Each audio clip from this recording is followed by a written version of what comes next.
Hello everyone. इस video में हम पढ़ेंगे कॉम्बिनेशन ऑफ कैपेसिटर्स। कैपेसिटर का सीरीज कॉम्बिनेशन क्या होता है और पैरेलल कॉम्बिनेशन क्या होता है। तो पहला है सीरीज कॉम्बिनेशन। सीरीज कॉम्बिनेशन तो कुछ कैपेसिटर्स हैं, उनको हमने सीरीज में कनेक्ट किया। एक कैपेसिटर ये है, एक कैपेसिटर ये है, ऐसे ही एन कैपेसिटर्स हैं, इनको हमने सीरीज में कनेक्ट कर दिया। ये सीरीज में कनेक्ट हैं और हमने इसको एक चार्ज दिया Q। माना ये पॉजिटिव चार्ज है, हमने इस प्लेट को पॉजिटिव चार्ज दिया तो ये प्लेट नेगेटिव चार्ज हो जाएगी उतनी ही। ये नेगेटिव है तो ये उतना ही पॉजिटिव हो जाएगा। ये पॉजिटिव है तो ये नेगेटिव हो जाएगा। ये नेगेटिव है तो ये पॉजिटिव और ये नेगेटिव। मतलब हर कैपेसिटर की पहली प्लेट पॉजिटिवली चार्ज हो जाएगी और दूसरी प्लेट नेगेटिवली चार्ज हो जाएगी और सबका चार्ज उतना ही रहेगा। अगर हम Q चार्ज दे रहे हैं तो सबको Q चार्ज ही मिलेगा। माना इस कैपेसिटर की कैपेसिटी C1 है, इसकी C2 है और इसकी C3 है। इसका पोटेंशियल V1 है, इसका पोटेंशियल V2 है और इसका पोटेंशियल V3 है।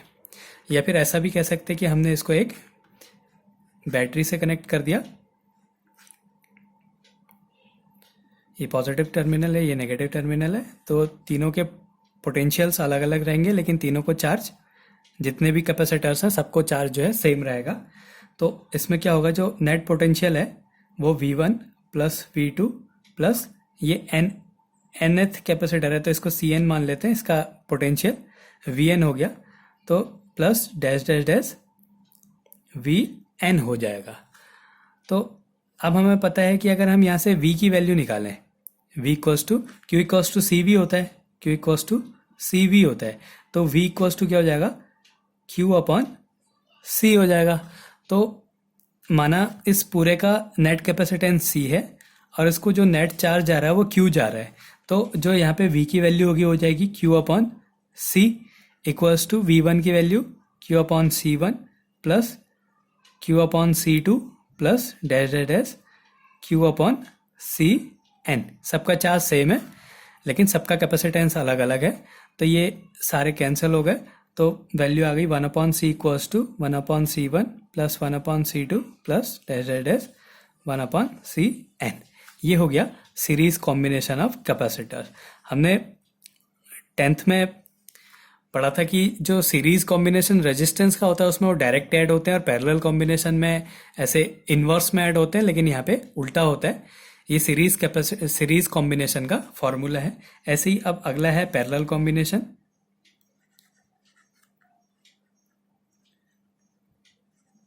Parallel combination of capacitors. तो इसमें क्या है, माना n कैपेसिटर्स पैरेलल में, ये फिर बहुत सारे कैपेसिटर्स होंगे और ये n कैपेसिटर्स जो है वो पैरेलल में कनेक्ट है एक दूसरे से।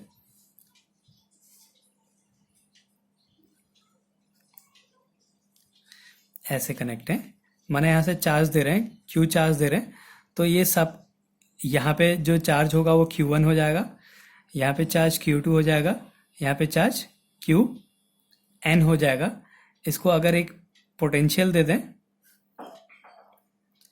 तो हर कैपेसिटर का पोटेंशियल इतना ही होगा। इसका पोटेंशियल V, इसका भी V और इसका भी पोटेंशियल V होगा। दोनों प्लेट के बीच का पोटेंशियल डिफरेंस V, इसमें भी V और इसमें भी V होगा।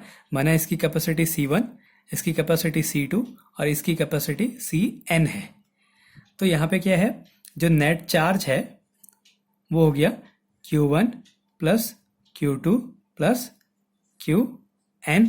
अब Q इक्वल्स टू क्या होता है, CV।